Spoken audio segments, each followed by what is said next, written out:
Picture yourself standing at the edge of an ancient forest in Britain. Thick mist swirls between towering oaks, their gnarled branches reaching toward the sky like silent sentinels of a forgotten world.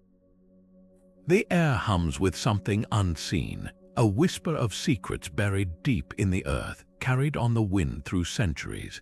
This is where the Druids walked, where their rituals unfolded under the watchful eyes of the moon and stars. These mysterious figures, cloaked in wisdom and shadow, held the keys to nature's most profound mysteries, performing ceremonies so powerful they've captivated historians, storytellers, and seekers of the unknown for generations. What were these rituals? How did they harness the raw energy of the land, the cycles of the seasons, the very pulse of life itself? The Druids weren't just priests or healers. They were the bridge between the human world and something far older, far wilder. Their practices were woven into the fabric of daily life, from blessing crops under the first light of dawn to calling upon the spirits of ancestors beneath the darkest new moon. Some rituals were filled with light and celebration. Others were shrouded in secrecy, passed down only in hushed tones among the initiated. Imagine standing in a stone circle as chanting filled the air, the energy so palpable it raised the hair on your arms. Or witnessing a sacred fire ritual where flames leaped toward the heavens as if carrying prayers directly to the gods. These weren't mere performances, they were acts of profound connection, a dialogue with forces beyond our understanding. Today, we're pulling back the veil on 25 of the most mesmerizing Druidic rituals ever recorded. We'll explore how they marked the turning of the year with festivals that still echo in modern traditions, how they read the future in the flight of birds or the patterns of mist on water, and how they performed rites so potent they were said to bend reality itself. This isn't just a history lesson, it's an invitation to step into that misty forest, to feel the weight of ancient knowledge settle around you like an old, familiar cloak. So take a deep breath, the trees are whispering. Are you ready to listen? Among the most revered rituals in the Druidic tradition was the sacred harvesting of mistletoe from the branches of ancient oaks, a ceremony steeped in symbolism, power, and celestial timing. Picture this, a frost-laden morning in the depths of winter, the solstice sun hanging low in the sky as a group of white-robed Druids gathered beneath the gnarled limbs of a towering oak. The air was thick with anticipation, for this was no ordinary plant. Mistletoe, with its rare growth high above the ground, untouched by earth, was believed to be a gift from the gods themselves. And harvesting it required not just skill, but divine permission. The Druids would wait for the 6th day after the new moon, the moment when the heavens aligned just so before a chosen priest, clad in pristine white to symbolize purity, would climb the tree with a golden sickle in hand. Gold, thought to be the metal of the sun, was the only material worthy of cutting this sacred plant. As the blade sliced through the mistletoe, others stood below, arms outstretched, ready to catch the falling sprigs in a white cloth before they could touch the ground. Even a single leaf hitting the earth was seen as a terrible omen, sapping the plant's magic. But why was this ritual so vital? To the Druids, mistletoe was more than a symbol. It was a living bridge between worlds. Its evergreen leaves, thriving even in winter's grip, spoke of immortality and resilience. When brewed into potions, it was said to cure ailments, protect against poison, and even grant fertility. During solstice celebrations, it became a token of renewal, a promise that light would return after the year's longest night. And its placement in homes was thought to ward off evil spirits, a tradition that echoes today in our own holiday customs of hanging mistletoe for luck and love. There's a haunting beauty to this ritual, the solemnity of the priests, the precision of their actions, the unshakable belief that every detail mattered. It wasn't just about harvesting a plant, it was about honoring the delicate balance between earth and sky, mortal and divine, life and the great mystery beyond. The golden sickle's flash in the weak winter light wasn't just a tool at work, it was a conversation with the cosmos itself. What's truly remarkable is how modern science has begun to catch up with the ancient wisdom of the Druids. Those mistletoe potions they brewed weren't just placebo. Today's researchers have identified real, potent compounds in mistletoe that show promise in fighting tumors, boosting immunity, and even easing arthritis. Laboratories across Europe now study mistletoe extracts for cancer therapies, a stunning validation of rituals performed over 2,000 years ago. The Druids didn't have microscopes or clinical trials, but their deep observation of nature led them to a truth we're only now confirming, that this unassuming plant holds extraordinary healing power. Archaeology lends even more weight to these rituals.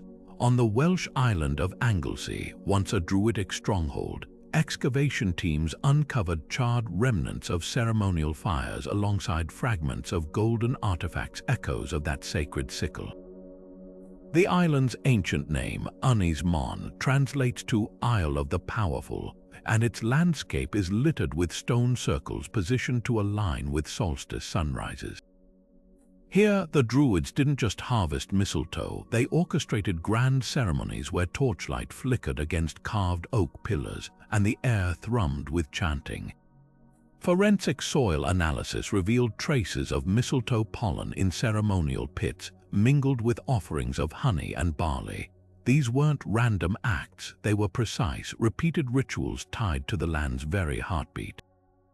Perhaps most haunting is the account by Roman historian Pliny the Elder, who described white-clad Druids performing the mistletoe rite with such reverence that even their enemies hesitated to interrupt.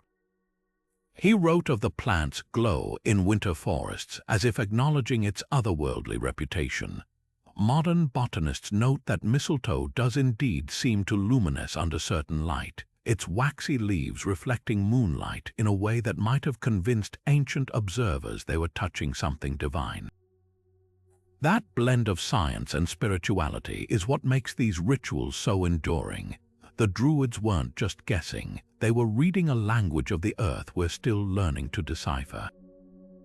The Threefold Death stands as one of the most chilling rituals in Druidic tradition, a darkly poetic prophecy where a single victim met their end through three distinct methods: wounding, drowning, and hanging. This wasn't just execution, it was a sacred act layered with symbolism, meant to appease gods, restore balance, or perhaps even crown a new ruler through blood. To understand its gravity, we need only look to the peat bogs of Britain and Ireland, where the earth itself has preserved eerie evidence. Take Lindoman, the 2,000-year-old body pulled from a Cheshire bog with his throat slit, skull fractured, and a noose still faintly visible around his neck. His remains tell a story far stranger than any folklore. A man of high status, his last meal rich with ritual foods, his death a meticulous performance of the threefold death to the letter. But why three deaths? To the Druids, the number three held immense power. It echoed the realms of land, sea, and sky, the phases of the moon, the cycle of life, death, and rebirth. A triple killing wasn't just overkill, it was a cosmic offering, a way to satisfy deities who governed different domains. Wounding, often by blade or blunt force, honored the earth's thirst for blood. Drowning returned life to the waters that birthed it, and hanging, suspended between heaven and ground, served as a bridge to the otherworld. Some scholars believe these victims weren't merely sacrifices but sacred kings, rulers whose temporary reign ended in deliberate martyrdom, their deaths ensuring fertility for the land. The parallels are haunting. Celtic myths speak of kings drowning in vats of mead, warriors stabbed atop sacred hills, and deities like Odin hanging themselves from the world tree to gain wisdom. The bog bodies tell a grisly truth. Lindoman's manicured fingernails and well-groomed hair suggest nobility.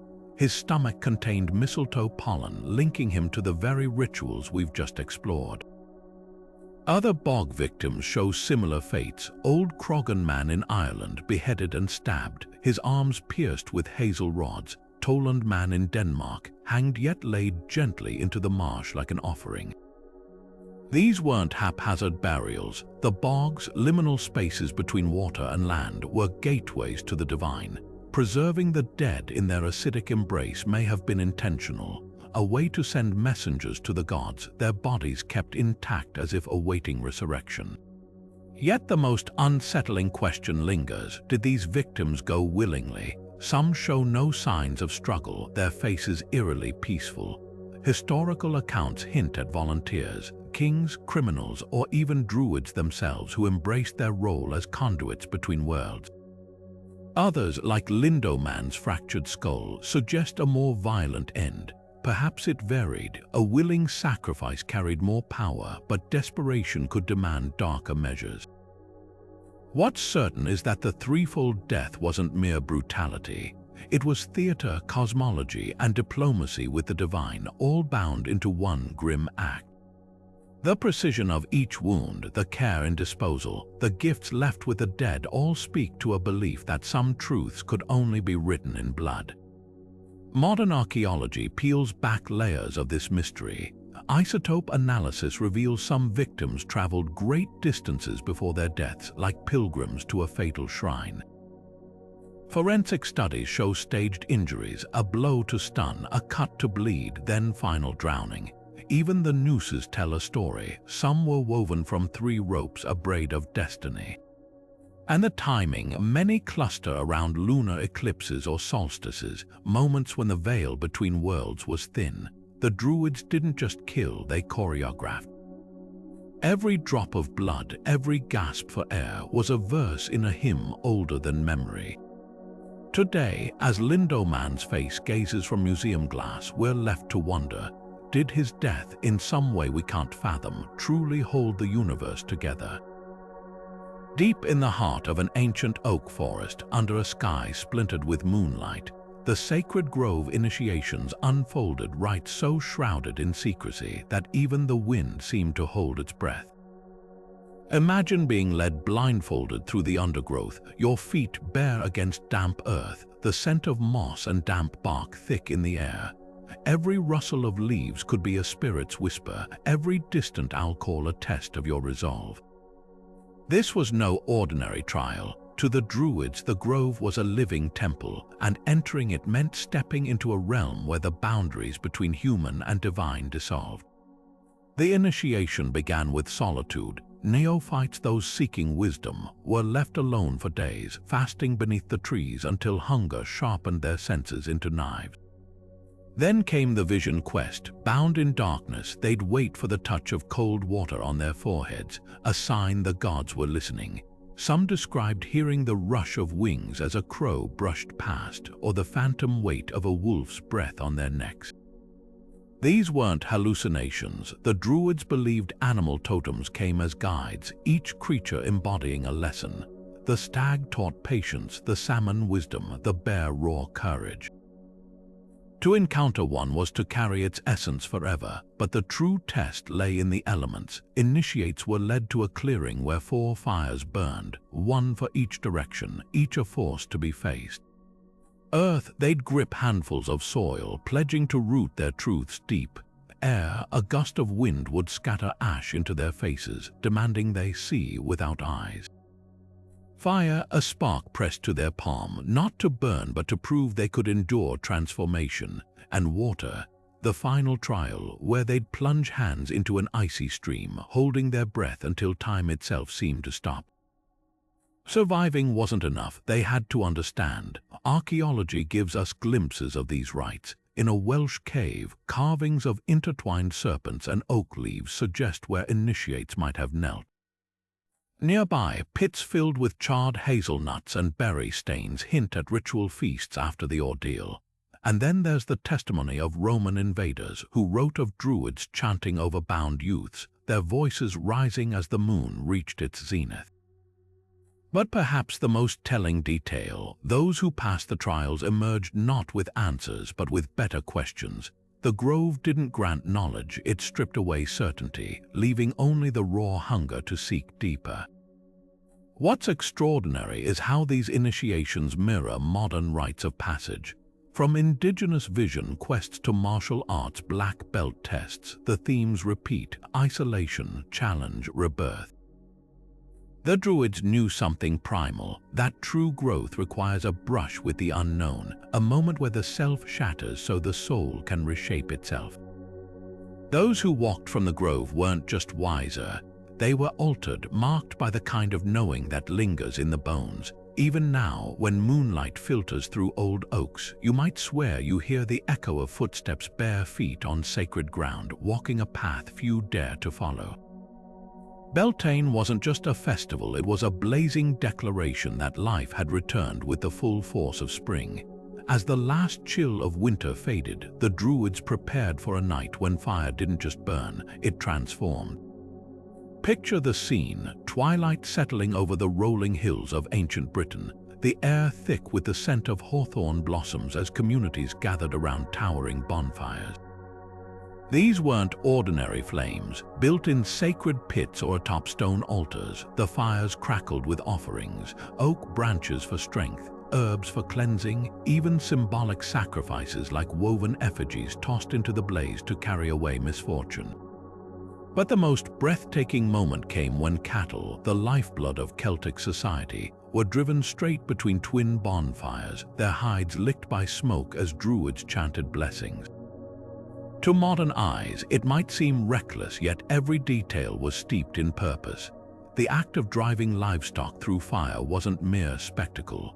The Druids saw smoke as a purifying veil, a way to sear away illness or malevolent spirits clinging to the animals before summer grazing. Butter and milk from these cattle were later prized as especially potent, believed to carry the fire's protective magic, but Beltaine's flames held deeper layers of meaning. Fire mirrored the sun's growing power, coaxing crops from the soil and ensuring fertility, not just for the land but for people. Young couples leaped over smaller fires hand in hand, their shadows merging against the earth in a ritual said to secure love or conception. Even the ashes held power. Scattered over fields, they became a charm against blight. Fragments of these rituals still flicker in modern May Day traditions. In Scotland, torch processions wind through villages in mimicry of ancient fire rites. Ireland's May bushes, decorated hawthorns, echo Druidic reverence for blooming trees as portals to the otherworld. And the maypole, its winding ribbons trace back to pagan dances around living trees, where circling motions imitated the serpentine energy of creation.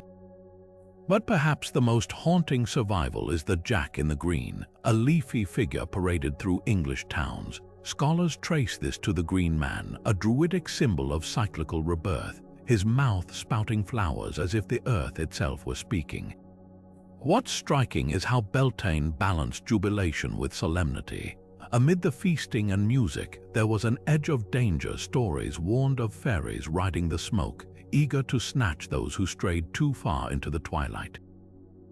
Households hung rowan branches over doors as shields against unseen forces. Even the fire's direction mattered, clockwise to honor the sun's path, any misstep a risk of inviting chaos. This duality reveals the Druids' worldview. Celebration wasn't naive. It was an act of defiance against darkness, a pact sealed in sparks that life would endure. Today, when bonfires light up the night on April 30th, they're more than nostalgia. They're embers of a 2,000-year-old promise that light always returns. The fires of Beltaine carried more than just the promise of renewal. They also cast long shadows of controversy. Among the most chilling accounts comes not from folklore, but from the pen of Julius Caesar himself. In his Gallic Wars, he described massive wicker effigies, towering constructs shaped like men, filled with living victims, criminals, prisoners of war, even volunteers, set ablaze as offerings to the gods. The image is horrifying: flames climbing the woven limbs, smoke choking the air, the crackle of burning wood mingling with cries swallowed by the night. Caesar claimed these sacrifices ensured prosperity, turning blood and ash into a macabre fertilizer for the land. But how much of this was truth and how much was Roman propaganda? Historians remain sharply divided. On one side, skeptics point out Caesar's motive to vilify the Celts, painting them as barbarians to justify his brutal conquests. No archaeological evidence of wicker sacrifices has ever been found, no charred bone fragments in ritual pits, no remnants of giant effigies. Contrast this with the bog bodies, whose preserved remains undeniably prove ritual killings yet show no signs of fire. Even other Roman writers, like Strabo, contradict Caesar, describing animal sacrifices instead. Could the Wicker Man have been a monstrous exaggeration, a wartime rumor inflated into legend? Yet others argue there's a kernel of truth buried in the horror. Celtic myths speak of symbolic burnings, straw figures tossed into Beltaine fires to carry away misfortune, a practice surviving in some European villages today. Early medieval Irish texts reference burning in the shape of a man as punishment for treason, hinting at a darker cultural memory. And then there's the eerie parallel in Norse sagas, where the god Odin orchestrates a king's death inside a wooden idol. Perhaps Caesar distorted a real but rare ritual, taking a symbolic act and stretching it into spectacle. The debate boils down to perspective. To the Romans, human sacrifice was the ultimate barbarism. But to the Druids, if such rites occurred, they may have been the ultimate act of balance, giving a life to spare thousands, appeasing forces that could wither crops or bring plague. Modern scholars suggest a middle ground, that in times of crisis, famine, invasion, celestial omens, the Druids might have escalated rituals to extreme measures, just as desperate cultures throughout history have done. The Wicker Man, then, becomes not a routine horror but a last resort, a shadow lurking at the edges of Beltaine's light. What's undeniable is how the image has seared itself into our collective imagination. From folk songs to horror films, the Wicker Man endures as a symbol of primal fear. Yet peel back the layers and you're left with a question that haunts all studies of ancient rituals. How do we separate fact from the fears of those who wrote history? The answer, like the smoke of Beltaine's fires, remains elusive, twisting, shifting, never quite settling into solid ground. In the quiet hush of a Druid's grove, where sunlight dappled through ancient oaks, there existed a language not of ink but of bark and blade Ogham. This wasn't mere writing, it was a living cipher, each stroke carved into hazel rods or stone whispering secrets of fate. Imagine holding a slender stick, its surface etched with lines like veins, some sharp as lightning bolts, others gently curved like branches. To the untrained eye, they might seem random, but to a Druid, these were the threads of destiny itself. Ogham wasn't just an alphabet, it was a bridge between worlds where every symbol corresponded to a sacred tree, its essence humming with hidden meaning. The ritual began with reverence. A Druid would select hazel rods, hazel, the tree of wisdom, whose nuts were said to grant prophetic visions. With a bronze knife, they'd carve the Ogham strokes, each line's angle and position encoding messages. Then came the casting, the rods scattered onto a white cloth like fallen twigs in a forest clearing. The way they landed, crossing, parallel, or solitary, revealed the answers sought. A single rod pointing east might herald new beginnings, linked to the alder's protective energy. 3 lines converging could signal conflict, echoing the hawthorn's thorny defenses. The patterns were endless, a dialogue between human hands and the earth's own voice. Surviving Ogham stones tell tantalizing fragments of this practice. In Ireland's County Kerry, the Dunlow pillar stands etched with names and boundary claims, suggesting Ogham was both practical and mystical. But the most haunting examples appear on portable artifacts: a deer antler from Scotland carved with Ogham warnings, a spindle whorl from Wales spinning divinations into thread. Even Roman accounts note Druids clutching wooden staves during ceremonies, their surfaces marked with mysterious notches. Modern linguists liken Ogham to Morse code, a minimalist system where a single stroke's placement could shift a word's entire meaning. What makes Ogham divination so captivating is its intimacy with nature. Each letter tied to a tree's spirit, beech for old knowledge, yew for rebirth, birch for purification. To cast the rods wasn't just to seek answers, it was to invite the forest itself to speak. A druid might ask about a coming harvest, and the oak symbol, sturdy and unyielding, would affirm abundance. Or a query about illness might summon the willow's glyph, its association with healing guiding the remedy. This wasn't superstition, it was a precision tool honed by generations who understood nature as a living library. Today, Ogham's legacy lingers in surprising places. Celtic jewelry often weaves its symbols into designs, a quiet nod to ancestral wisdom. Modern Druidic revivalists still practice rod casting, finding uncanny resonance in its patterns. And in cryptography, Ogham inspires as one of history's most elegant ciphers, proof that the simplest marks can hold the deepest truths. To trace your finger along an Ogham inscription now is to touch more than stone. It's to feel the echo of a time when every tree, every line was a verse in the earth's unending poem. The On chant wasn't just words, it was a vibration, a ripple through the mind that could unravel ordinary thought and open doors to realms beyond. Picture this, a circle of druids beneath the stars, their voices merging in a single, pulsing syllable.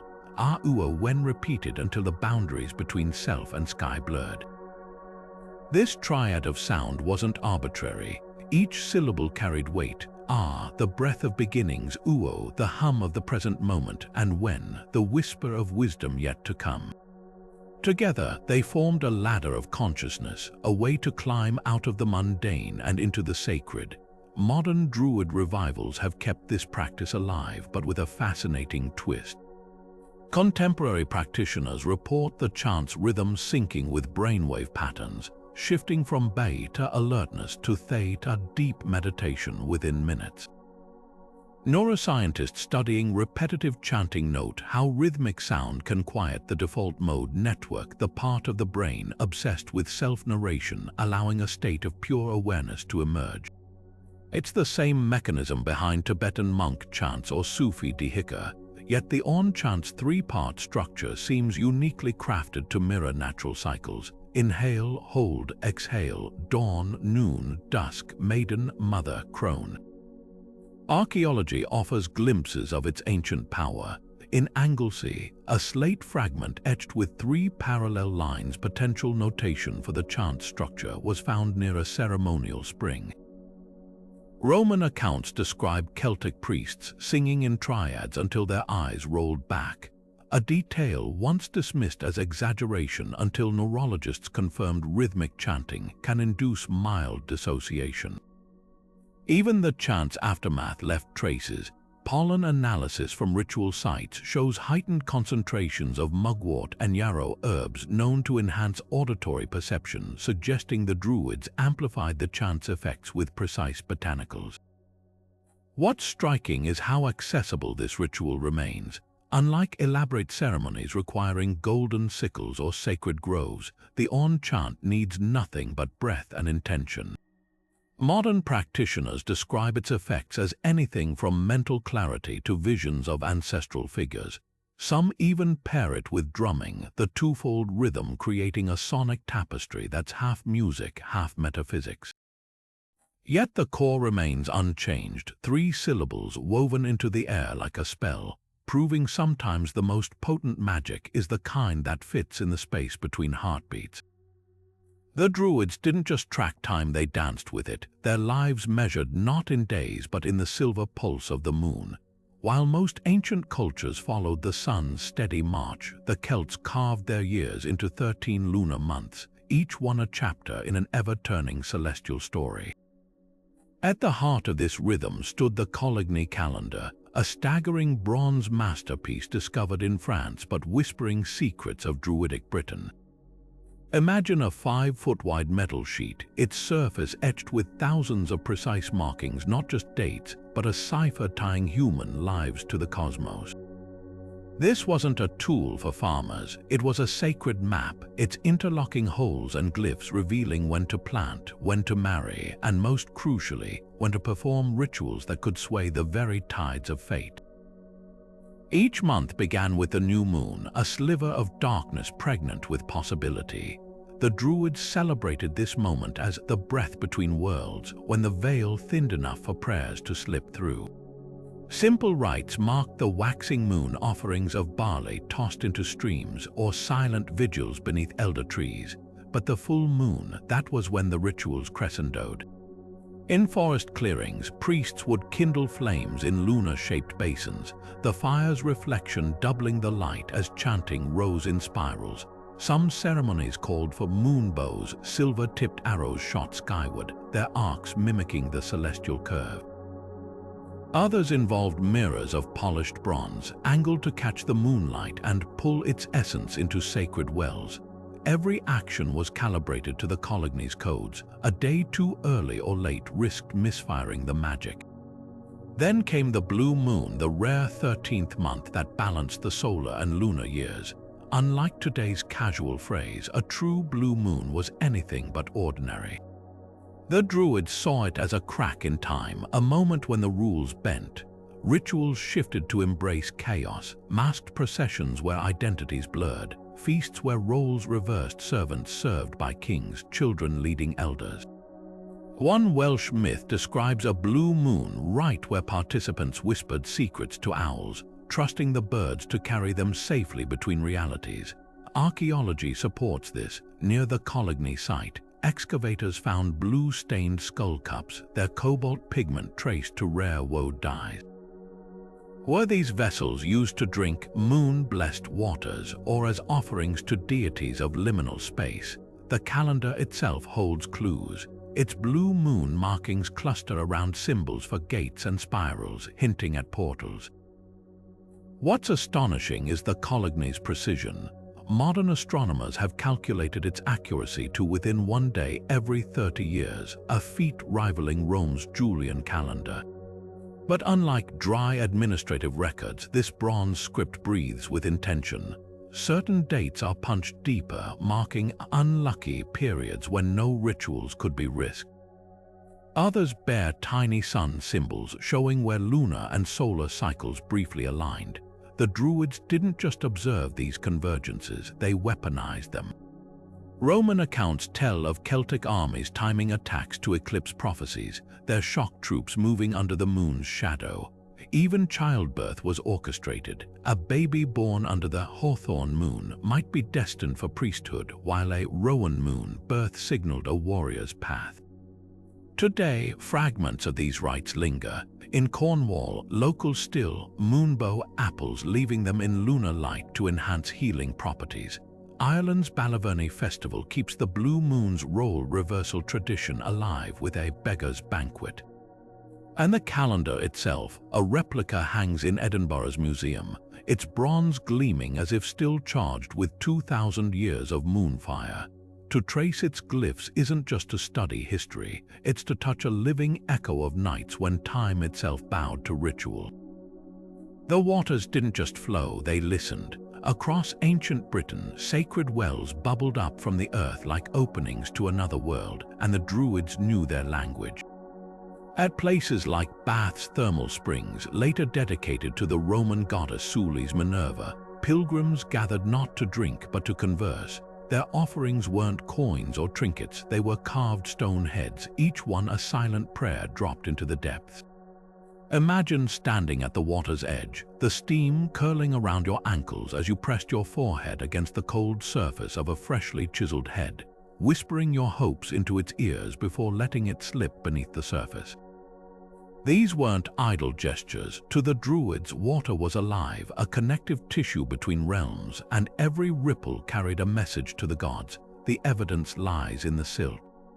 Archaeologists dredging the sacred spring at Bath uncovered thousands of these offerings, some crude, some masterfully carved, all bearing the marks of individuality.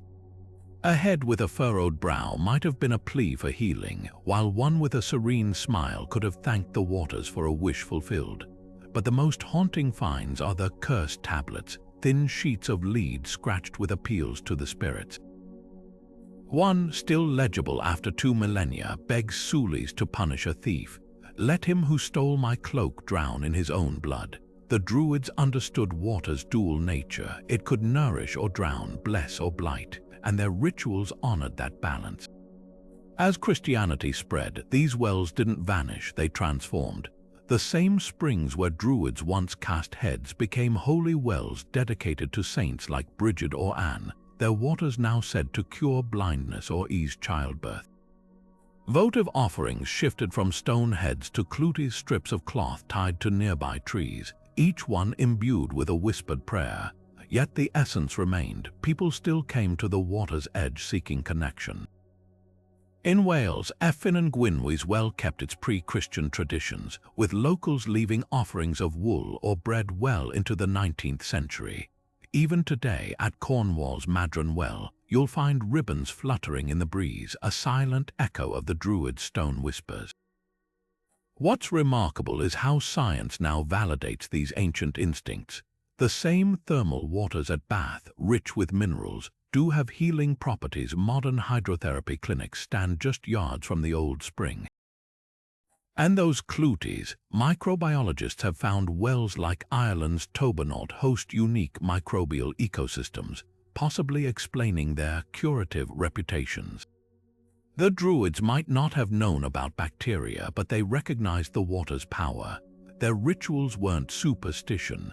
They were observations etched in stone and steel, a dialogue with forces we're still learning to name. So next time you see a well-weather crowned with a saint statue or half hidden in moss pores, that water remembers, and if you listen closely, you might hear the echoes of 1,000 carved heads still speaking in the dark. The warriors didn't just sleep, they descended into the realm of the bull, their dreams a battlefield where futures were foretold. Picture this, a chieftain sprawled across the still warm hide of a freshly sacrificed bull, the animal's thick fur clinging to his skin as torches guttered low. Around him, Druids chanted, their voices weaving a lullaby of war and fate. This was the Bull Dream Feast, a ritual where the line between prophecy and nightmare blurred. The hide wasn't merely a bed, it was a conduit, its primal energy seeping into the sleeper's bones, unlocking visions of coming battles. To the Celts, bulls weren't just beasts, they were symbols of raw power, their thunderous charges echoing the chaos of combat. By merging with that spirit in sleep, warriors believed they could glimpse the tide of war before it turned. The parallels to Celtic mythology are uncanny. In the Táin Bó Cúailnge, the epic tale of Cú Chulainn, heroes receive omens from bulls, their bellowing foretelling bloodshed, their movements mapping strategies. The legendary warrior Finn mac Cool was said to have gained his tactical genius by dreaming on a bull hide, his mind merging with the beast's cunning. Even archaeological finds back this up. In Yorkshire, a 1st century burial revealed a chieftain interred with a bull's skull, his sword resting atop its horns, a silent nod to the bond between warrior and oracle. But the ritual's brilliance lay in its duality. The hide wasn't just a window to the future, it was armor. To dream on it was to absorb the bull's indomitable spirit, waking with its strength coiled in one's muscles. Yet the Druids' dream rites weren't unique to Britain. Across the Mediterranean, Greek soldiers slept in the abaton of Asclepius's temples, seeking healing visions. The key difference: where the Greeks sought solace, the Celts craved strategy. A Greek petitioner might dream of a god touching his wound. A Celt dreamed of enemy formations, ambush points, the exact moment to strike. This wasn't passive divination, it was tactical espionage conducted in the dream world. And the bull was no arbitrary choice. Its sacrifice before the ritual was deliberate, its life force a traded currency. The Druids knew death thinned the veil between worlds. A bull's last breath became the gateway. Modern neuroscience offers a startling lens on these rites.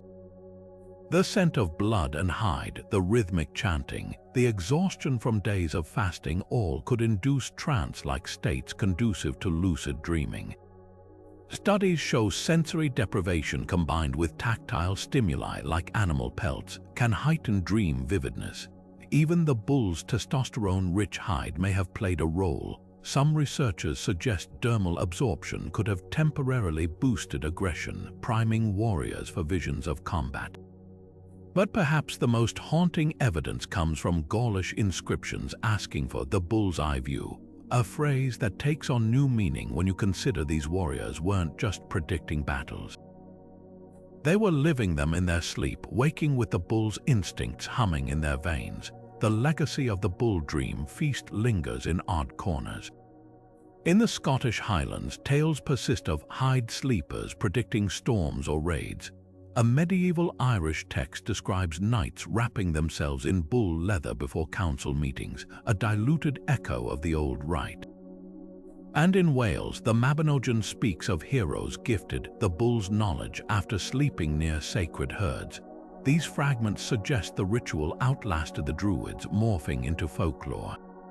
Today, when we say someone sleeps on a problem, we unknowingly brush against an ancient truth that the night holds answers daylight can't fathom.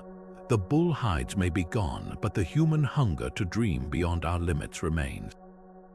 When the last leaves of autumn withered and the ground grew hard with frost, the Druids prepared for a night unlike any other Samhain, when the veil between worlds frayed to a thread. Unlike Beltaine's firelit revelry, this festival hummed with quiet intensity, a recognition that darkness held its own kind of magic. As the sun set on October 31st, households extinguished their hearth fires, plunging villages into a blackness so complete it felt alive. Only the Druids' sacred bonfires remained, their flames a fragile barrier against the spirits now pouring through the thinning veil. This wasn't fear, it was reverence. The dead were welcomed, not as specters but as honored guests. Places like Ireland's sheer mounds, those gentle hills said to house fairy folk, became bustling crossroads where ancestors and otherworldly beings mingled freely with the living. The rituals were meticulous. Families laid out dumb suppers, silent feasts with empty chairs and plates for the departed. Apples, symbolizing immortality, were buried at crossroads to guide lost souls. Masked processions wound through villages, not as disguises, but as invitations for spirits to recognize their kin. Even the bonfires held layers of meaning. Cattle were driven between twin flames for purification, while each villager carried home an ember to relight their hearth, a spark of continuity in the encroaching dark. But the most poignant act was the naming ceremony. As children born that year were presented before the fire, Druids whispered their names into the smoke, binding them to both the mortal world and the unseen one. Many Samhain customs still pulse through modern Halloween.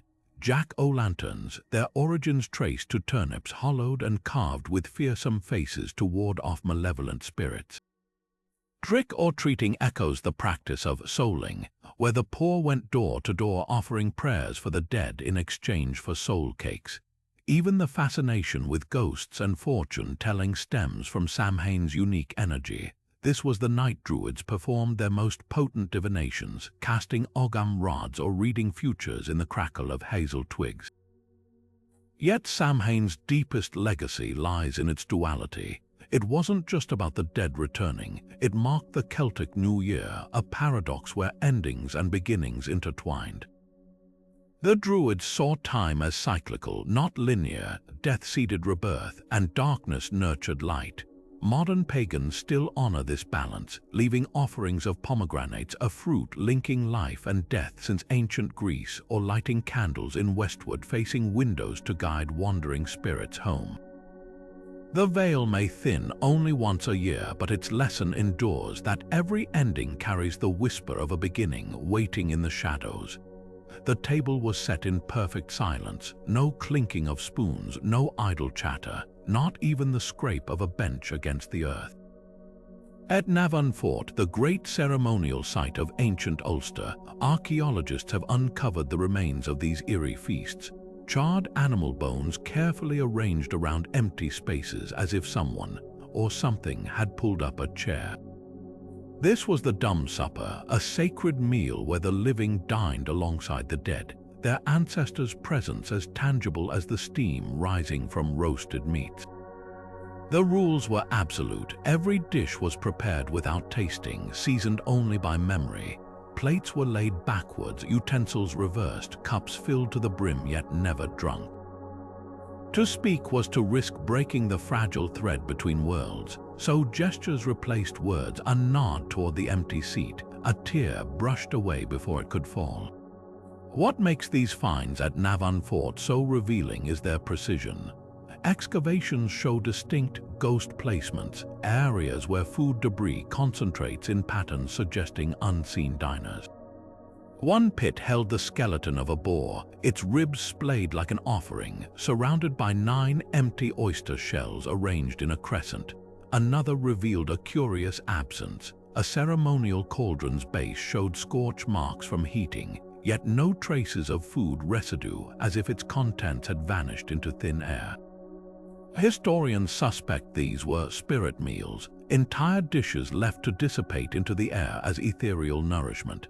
Even the seating followed cosmic logic, benches aligned with solstice sunsets, ensuring the dead could find their way home by celestial light. The dumb supper wasn't mere remembrance, it was negotiation. In a world where ancestors held sway over harvests and fortunes, these meals were treaties with the invisible. At Tara's feast site, analysis of pottery residues detected traces of hallucinogenic herbs like henbane, hinting that some participants might have glimpsed their otherworldly guests. Celtic myths speak of heroes recognizing long-dead kin at these tables, their faces flickering in the firelight before fading with the dawn, but the rituals also held darker edges. Bread left untouched by morning signaled impending misfortune, while spilled wine demanded immediate atonement. At Dunseverick Fort, a child's burial was found near a dumb supper pit, her tiny hands clutching a toy chariot, a poignant plea for protection in both worlds. Modern echoes of this ritual persist in unexpected ways. Ireland's Hungry Ghost festivals still feature place settings for the departed. In Wales, families leave pantry doors ajar on certain nights so ancestors can help themselves. Even Halloween's empty chairs and extra candy bowls are distant kin to the dumb supper's silent hospitality. But perhaps the most haunting continuity lies in our own instincts, that shiver down the spine when a candle flickers unbidden, or the unconscious pause before blowing out a birthday wish. The Druids understood something primal, that hunger doesn't end with death, and sometimes the deepest connections are forged in wordless communion. The blade had to be gold, the hand had to be left, and the hour had to be precise. Anything less risked severing not just the plant, but the magic woven into its roots. Among the Druids' most guarded secrets was the ritual harvesting of sacred herbs, a practice so exacting that even the planets had to align before a single leaf could be plucked. Picture a dawn mist clinging to a meadow as a hooded figure moved silently between the greenery, a sickle gleaming in the weak light. But this wasn't just any blade, and this wasn't just any hand holding it. The Druids believed gold carried the sun's essence, making it the only metal pure enough to cut life without corrupting it. And the left hand, that was the spirit hand, the side closest to the heart, its movements guided by intuition rather than brute force. Timing was everything. Planetary hours, divisions of day and night tied to celestial bodies dictated when each herb could be harvested. Mugwort, for instance, was gathered under the moon's hour, its silvered leaves believed to pulse with prophetic power when cut at midnight. Vervain, the Druid's tears, demanded Mercury's hour at dawn, when the planet of communication was thought to bless the herb with eloquence, but the most crucial rule was the silence. No word could be spoken during the harvest, lest vibrations in the air disturb the plant's essence. Even the wind's whisper was considered a risk. Some priests waited for utterly still days, their breath held as the golden sickle made its reverent cut. At the heart of this ritual lay the Druids' triad, mistletoe, vervain, and mandrake. Each held dominion over a realm of existence. Mistletoe, as we've seen, bridged the heavens. Vervain anchored to the earthly plane, its tiny purple flowers a remedy for everything from snakebites to broken hearts. But mandrake, that was the trickiest. With roots often resembling human figures, it was said to scream when uprooted, a sound so lethal that harvesters tied dogs to the plant, letting the animals take the curse as they pulled. The triad wasn't just medicine, it was a microcosm of the Druidic worldview: mistletoe for the soul, vervain for the body, mandrake for the shadow self, the three strands of existence intertwined. Modern herbalists still debate the left-hand rule. Some suggest it's symbolic, representing the otherness of sacred acts. Others point to brain lateralization, the left hand's connection to the right brain's intuitive faculties. And those planetary hours, astronomers note that the Druids' timing often coincided with periods of low electromagnetic interference, which some believe preserves plants' bioactive compounds. Whether by magic or millennia of observation, the rituals worked. Even today, pharmacies stock vervain-based tinctures, and mistletoe extracts are used in cutting-edge cancer trials. The gold sickle may be gone, but its lesson endures that true healing requires more than knowledge. It demands reverence, a willingness to listen when the earth tells you how to wield the knife. The river moved like liquid silver under the moonlight, its currents hiding more than fish. It carried wisdom itself, coiled in the sleek body of a single sacred salmon. Along the banks of the Boyne, where hazel trees dropped their nuts into the water, Druid apprentices knelt with hands poised above the surface, their breath fogging the cold air. This was no ordinary fishing trip. The salmon of wisdom ritual demanded perfect stillness, perfect patience. For the moment a candidate's fingers brushed those shimmering scales, knowledge would flood into them like a river breaking its banks. Legends swirl around this rite, none more famous than Fionn mac Cumhale's encounter. As a boy, Fionn was tasked with cooking the salmon of knowledge for his master, but when a blister formed on its skin, he instinctively pressed his thumb to it, and in that instant, all the salmon's accumulated wisdom seared into his being. Suddenly, he could hear the whispers of the wind, the secrets of the trees, the unspoken fears of men. The Druids' initiation mirrored this myth. Apprentices fasted for 9 days beside the Boyne, their lips cracking with thirst as they waited for the salmon to approach. When it finally did, they didn't spear or net it, they cupped it gently in their hands, a fleeting touch that imprinted the fish's essence onto their skin. Archaeology hints at how deep this ritual ran. Near Newgrange, a stone carving shows a fish with a spiral eye, likely the salmon of wisdom itself. Riverbed excavations have uncovered tiny bronze salmon figurines, some with Ogham markings translating to truth or sight. Even the Boyne's ecology plays a part. Unlike other rivers, its salmon run coincides with the autumnal equinox, when day and night hang in perfect balance. The Druids didn't just exploit this timing, they revered it, seeing the fish as vessels of cosmic equilibrium. Modern science adds an eerie footnote. Salmon are among the few creatures that can navigate Earth's magnetic fields, their bodies containing magnetite crystals that act like biological compasses. Could the Druids have sensed this? Their insistence on bare-handed contact, skin to scale, might have been more than symbolism. Today, we know bioelectric signals pass between living things through touch. Perhaps the ancients intuited that the salmon's strange navigational gift could be downloaded. The ritual's legacy lingers in odd places. Irish schools still award salmon badges for exceptional insight. Fly fishermen on the Boyne whisper old invocations before casting.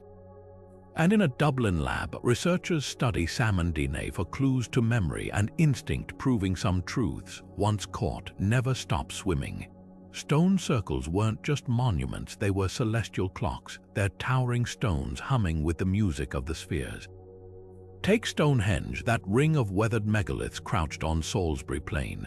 To modern eyes, it might seem like a mystery frozen in stone, but to the Druids, it was a living instrument, its gaps and angles fine-tuned to catch the cosmos at its most potent moments. Picture the winter solstice dawn, the air brittle with frost, the horizon bleeding pale gold as the sun's first light slices through the precise notch between two pillars. painting a razor-thin line of fire across the altar stone. This wasn't accidental architecture. It was a deliberate snare for celestial power, a way to trap the sun at its weakest moment and coax it back to strength. But solstices were just the beginning. The real magic lay in the lunar standstills, those rare 18-year cycles when the moon dances at the very edge of its orbit, rising and setting at extremes no other night can match. At Callanish in Scotland, the stones stretch like skeletal fingers toward these lunar events, their shadows stretching unnaturally long as the moon grazes the horizon, seeming to balance on the tallest monolith. The Druids didn't just observe these standstills, they choreographed rituals around them. Historical accounts describe processions winding between the stones, their paths mirroring the moon's elongated arc, while priests chanted timing the verses to the lunar rhythm. Some stones even bear cup marks, shallow depressions that fill with rainwater, turning into mirrors to catch the moon's reflection during these sacred windows. What's astonishing is the precision. Modern surveys show Stonehenge's alignment with the summer solstice sunrise is accurate within a quarter of a degree. The Avebury Circle's outer banks are spaced to frame the major lunar standstill's southernmost rise. Even smaller sites, like the Nine Maidens in Cornwall, align with lesser-known celestial events, like the Pleiades' heliacal rising, a star cluster the Druids associated with the afterlife. This wasn't guesswork, it was astronomy etched in granite, the result of generations tracking the sky's minutest shifts and translating them into stone. The ceremonies themselves were multisensory experiences. At Castlerigg in England's Lake District, excavations revealed pits filled with burnt juniper and mugwort, herbs known to enhance vision directly beneath stones aligned to Orion's belt. Torches would have been doused during eclipses, plunging participants into darkness as the moon's shadow swallowed the sun, only to relight them in unison as daylight returned. The effect, a visceral reenactment of cosmic rebirth, the kind of theater that doesn't just tell a story but rewires the witness's very sense of time. Today, these alignments still work. Visit Newgrange on a winter solstice morning, and you'll see that slender beam of light penetrate the passage tomb just as it did 5,000 years ago. Stand at the Merry Maidens in Cornwall during a major standstill, and the moon seems to pirouette between the stones. It's a reminder that the Druids weren't just stargazers, they were cosmic composers, their stone circles instruments in a symphony that plays on long after the last priest has turned to dust. To the Druids, a severed head was far more than a trophy. It was a living battery of spiritual energy pulsing with the essence of its former owner. Walk through the halls of the British Museum, and you'll see them staring back from glass cases. Bronze masks with hollow eyes, stone carvings of heads grinning with too many teeth, iron hooks designed to cradle skulls like precious fruit. These Latin artifacts tell a chilling story, one where the line between reverence and brutality blurred into something far more complex. The Celts didn't just take heads, they preserved them in cedar oil, displayed them on temple beams, even whispered to them in search of counsel. A conqueror's head wasn't just proof of victory. It was a captured thunderstorm, its latent power harnessed to protect villages, bless crops, or curse rivals. The rituals surrounding these heads were as precise as they were macabre. Historical accounts describe warriors carrying the severed heads of enemies slung from their saddles, the flesh slowly drying as the spirit within was tamed. At sacred sites like in Tremont in France, stone pillars were found studded with niches designed to hold skulls, some still bearing the marks of meticulous defleshing. But the most revealing discovery came from Roquepatus, where a lintel carved with winged heads was unearthed alongside vats of resin. Forensic analysis revealed the substance wasn't just a preservative. It contained traces of hallucinogenic plants, suggesting the Druids may have used these heads as conduits for vision quests, their empty eye sockets acting as portals to the otherworld.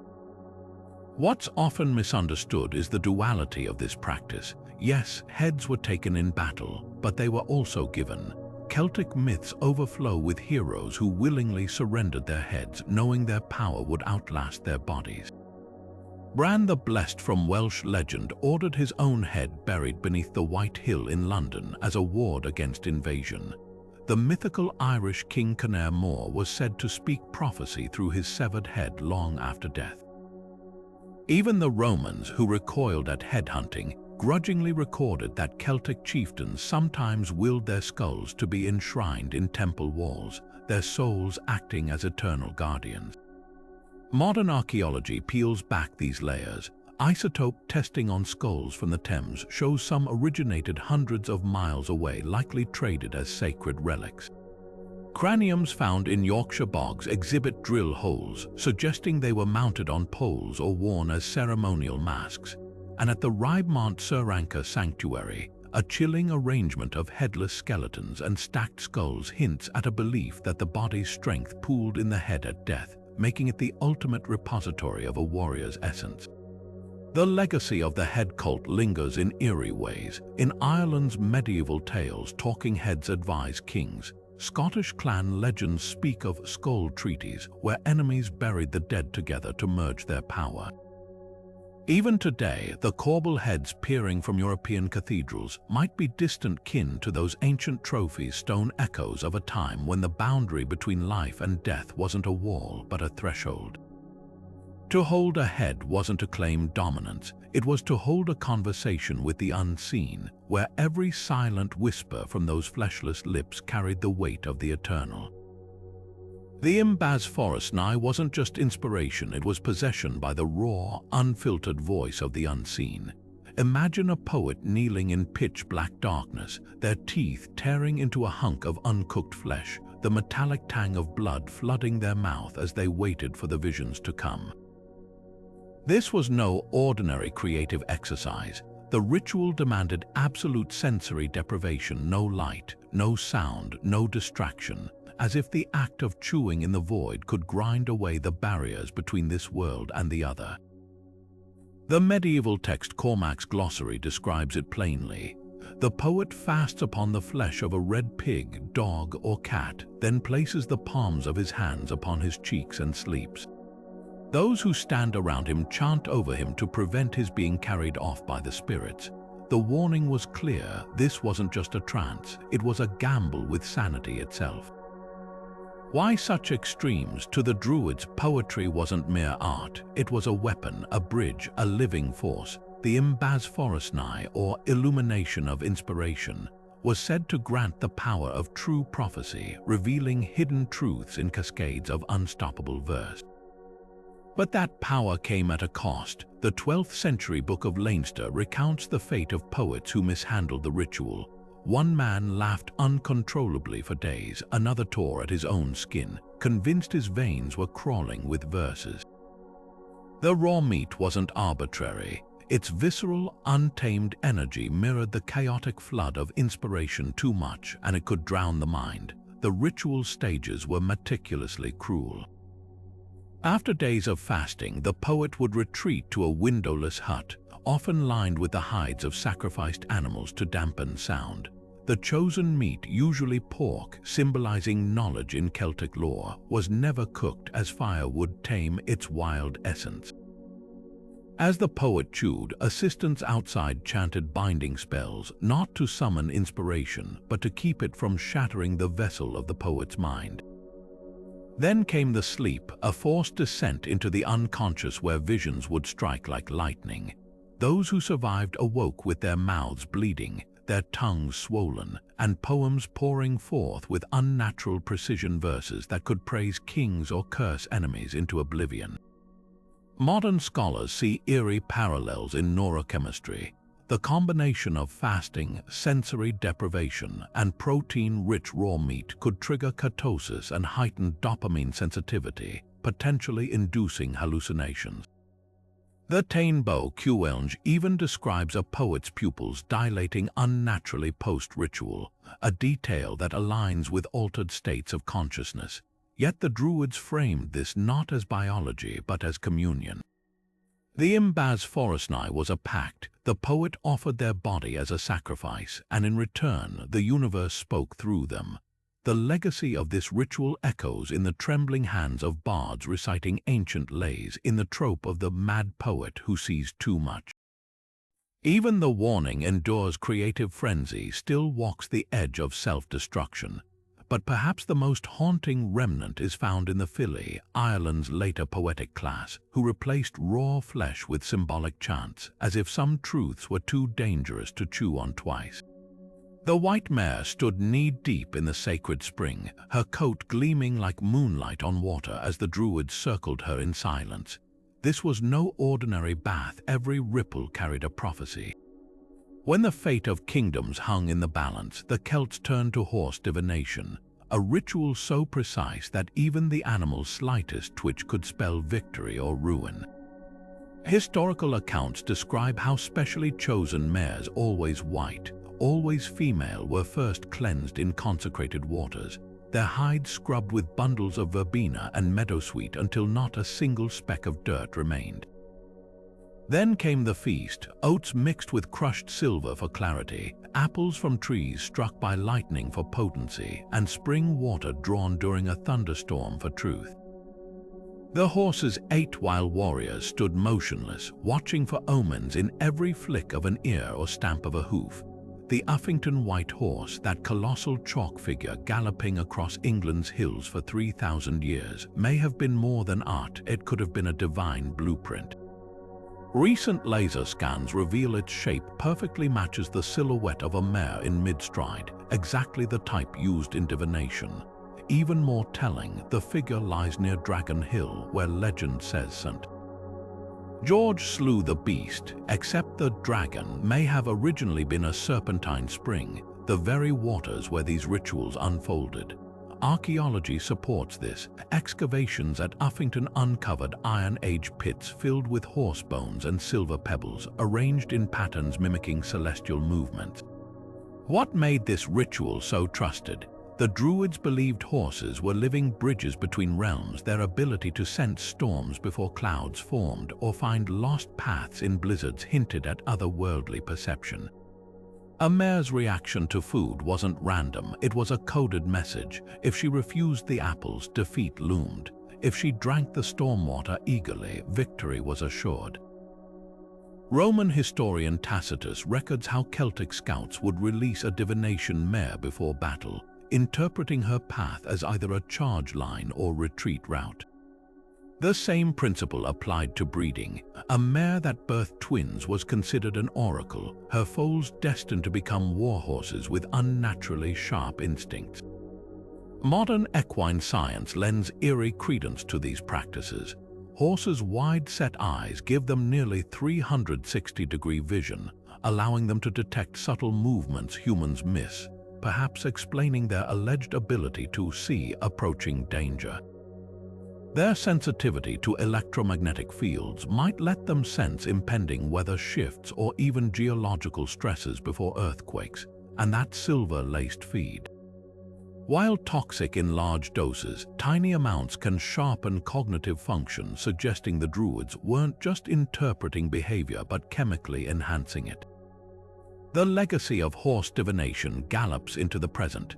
In Ireland, some racehorses are still walked through holy wells before major races. Welsh plough horses wear charms engraved with ancient symbols during county fairs. And every few years at Uffington, volunteers re-chalk the white horse, their hands tracing lines first drawn by people who knew that sometimes the best strategist isn't a general, but a mare who listens to the wind. Epona's influence didn't stop at the shores of Britain. It galloped straight into the heart of the Roman Empire, bridling the devotion of soldiers and civilians alike. While the Druids revered her as a protector of horses and a guide to the otherworld, Roman cavalry units adopted her with surprising fervor, carving her image into everything from saddle plates to temple walls. Picture a legionnaire stationed on the Rhine frontier, far from home, clasping a tiny bronze figurine of Epona astride her mare before a risky patrol. This wasn't just cultural borrowing, it was a lifeline. The Romans, pragmatic to their core, rarely embraced foreign deities unless they filled a glaring need, and Epona, with her dual role as guardian of steeds and psychopomp for the dead, slipped into their pantheon like she'd always belonged. Archaeology paints a vivid trail of this cross-cultural worship. From Hadrian's Wall to the Danube, inscriptions to Epona appear in military outposts, often alongside local Celtic epithets like Epona Regina or Epona Augusta. In Carnuntum, Austria, a cavalry barracks yielded an altar showing Epona not just with horses but cradling a cornucopia, a Roman twist blending her with Abundantia, goddess of prosperity. Even more telling are the grave markers. Along the limes Germanicus, tombstones of mounted soldiers frequently feature Epona's likeness, her presence implying a promise that she'd guide them safely into the afterlife just as she guided their horses in battle. The artifacts tell a story of adaptation. Celtic depictions often show Epona side-saddle on a galloping mare, her cloak billowing like wings. Roman versions, by contrast, seat her upright on a static horse, flanked by foals or holding a key, symbols of fertility and the unlocking of death's door. This wasn't mere artistic preference. The Celts saw Epona as untamed, her power as fluid as a river. The Romans needed her to be orderly, a disciplined protector fitting their military precision. Yet both traditions agreed on one thing: no one understood horses or the souls of those who rode them like she did. The cult's reach stretched even further. In Burgundy, farmers invoked Epona for healthy livestock, leaving votive horseshoes at her shrines. Hungarian stable masters buried horse skulls beneath barn floors with Epona's name scratched onto them, a blend of old magic and new faith. Most surprising, evidence of her worship as far as North Africa, where Roman cavalry units stationed in Libya left graffiti of her image beside desert springs. Water and horses were life in the arid frontier, and Epona governed both. What's fascinating is how her legacy fractured yet endured. When Christianity rose, Epona didn't vanish, she fragmented.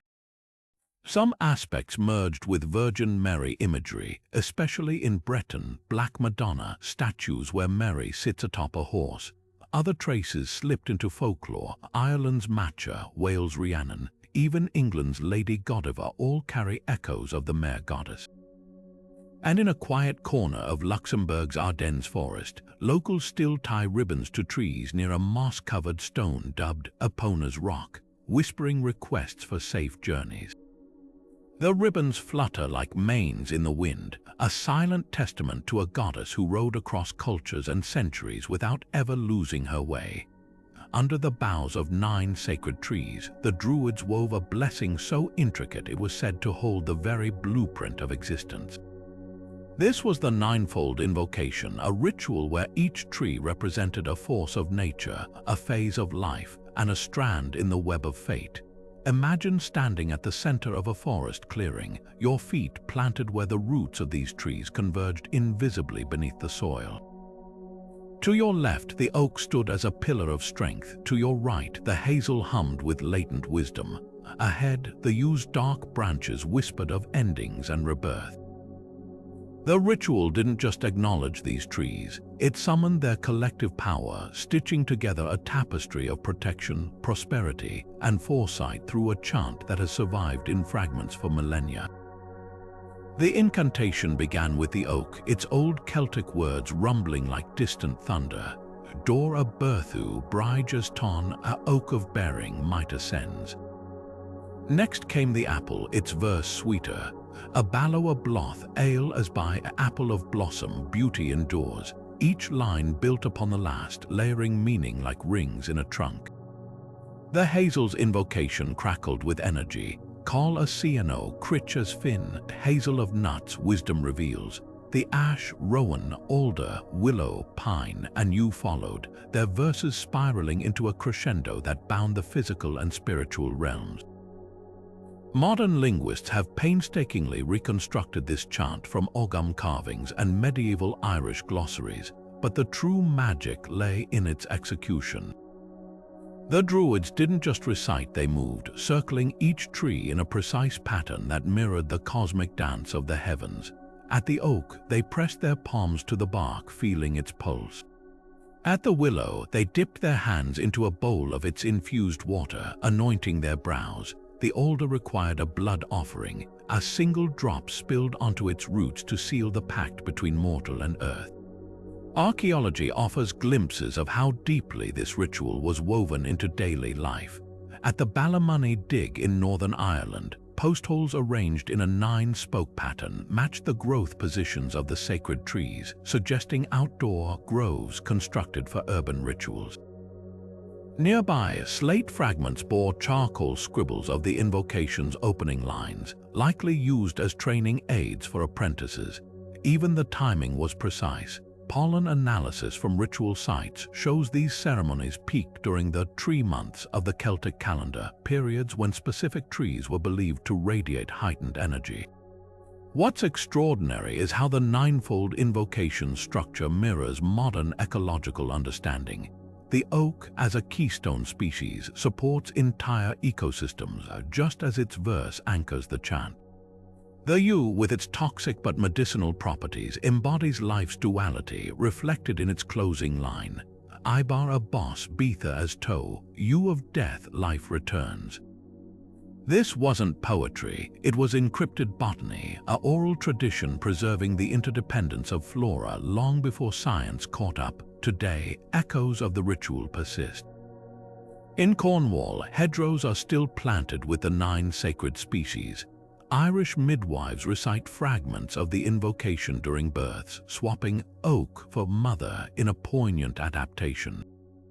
And deep in the Welsh marches, forestry workers report an uncanny phenomenon. Stands containing all 9 trees inexplicably resisting storms that flatten surrounding woodlands. Whether by roots or remembrance, the invocation's power lingers. A whispered reminder that some bonds once woven refused to unravel. The air inside the sleep temple clung thick with the scent of damp earth and smoldering mugwort, a place where illness wasn't treated but transformed. Picture a low, circular chamber dug deep into a hillside, its walls lined with oak planks carved with spirals that seemed to pulse in the flickering torchlight.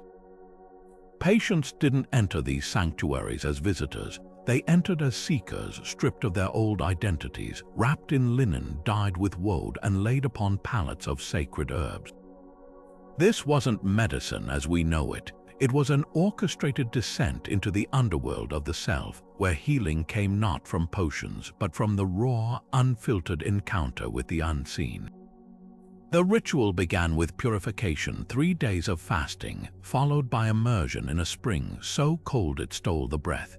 Only then would the Druid healers lead the patient into the temple's heart, where the true work unfolded. The chamber's design was no accident. Its acoustics amplified even the faintest whisper, turning the rasp of a priest's chant into a reverberating tide that washed over the body. The ceiling, often vaulted like a womb, hung just low enough to induce a gentle claustrophobia, a psychological nudge toward surrender. And at the center, a depression in the earth held not an altar, but a bed of crushed birch bark, its crisp fragrance known to induce vivid dreaming. Here the sick would sleep, their heads cradled on pillows stuffed with hops and valerian, while the healers outside sang incantations tuned to the patient's breathing. The goal, to guide them into a trance so deep, their dreams became a second reality where wounds could be symbolically lanced, fevers bargained with, and broken bones reset by phantom hands. Parallels to Greek Asclepian temples are startling, yet the differences reveal the Druids' unique cosmology. Both traditions used dream incubation, patients sleeping in sacred spaces to receive divine visions. But where the Greeks sought Asclepius's direct intervention, the Druids believed healing arose from reintegration. A Roman account describes a British chieftain who entered a sleep temple riddled with battle wounds and emerged days later, his body unhealed but his spirit reforged, claiming he'd battled his pain in the form of a black boar and won. This wasn't hallucination, it was alchemy. The temple's rituals mirrored the hero's journey, descent into illness, confrontation with its symbolic form, and return reborn into wholeness. Even the herbs chosen were deliberate. Modern analysis of pollen residues in Gaulish sleep temples shows a predominance of henbane and belladonna plants now known to contain tropane alkaloids that induce out-of-body experiences at controlled doses. The Druids weren't just comforting the sick, they were chemically and psychologically engineering transcendence. Archaeology offers haunting glimpses of these practices. In Somerset's Mendip Hills, a subterranean chamber was discovered with 9 niches, each holding a clay figurine representing a diseased demon. Scorch marks suggest torches were used not just for light, but to burn away these effigies during rituals. At Anglesey's Lyn Serig Bach, a bronze plaque depicts a sleeper surrounded by serpents, their coils forming the Celtic glyph for regeneration. Most poignant are the healing stones found across Britain's smooth, palm-sized rocks etched with spiral patterns, likely placed beneath patients' necks to untangle illness through sacred geometry. What sets the sleep temples apart is their enduring legacy. In Ireland's Ballyverney, pilgrims still lie on clouty beds, stone slabs where they sleep to receive healing dreams, echoing the old ways. Breton folk healers whisper verses over the ill, their cadence mirroring the Druids' dream-inducing chants. And in a quiet corner of Wales, a reconstructed sleep temple now hosts modern clinical trials, studying how multisensory environments, sound, scent, and symbolic imagery can accelerate recovery. The results: patients report fewer painkillers needed, faster wound healing, and something the Druids would have nodded at: dreams where they dance with their ailments and wake lighter for it. The genius of these temples lay in their refusal to separate body from spirit. To the Druids, a fever wasn't just imbalance, it was a conversation stalled, a story the body insisted on telling. The sleep temple was where that story could finally be heard and rewritten. When lightning split the sky and struck an oak, the Druids didn't just hear thunder, they heard the gods speaking.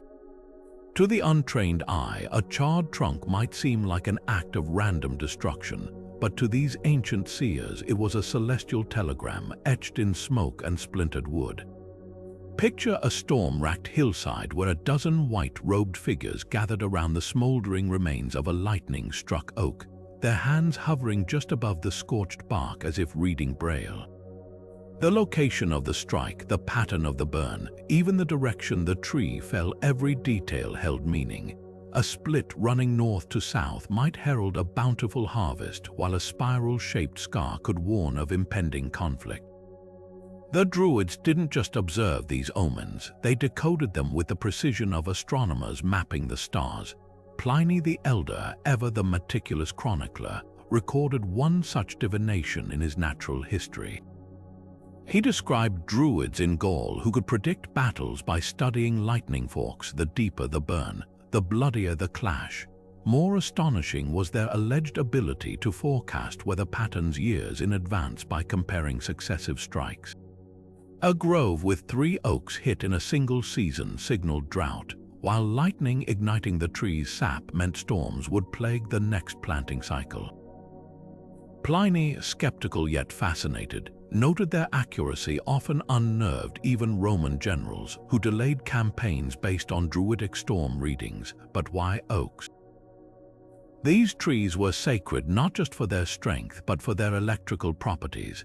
Modern botany reveals oaks are struck more frequently than other species, their tall, water-rich trunks acting as natural lightning rods. The Druids, through generations of observation, likely recognized this phenomenon, designating oaks as literal conduits to the divine. After a strike, they'd collect the shattered wood, crafting it into wands called lucramon, little lights, believed to carry residual storm magic. Some were used to kindle ceremonial fires, others buried at boundaries to ward off misfortune. The most potent fragments became cloche shola, or lightning stones, pieces of fulgurate, the glassy mineral formed when sand is superheated by a strike.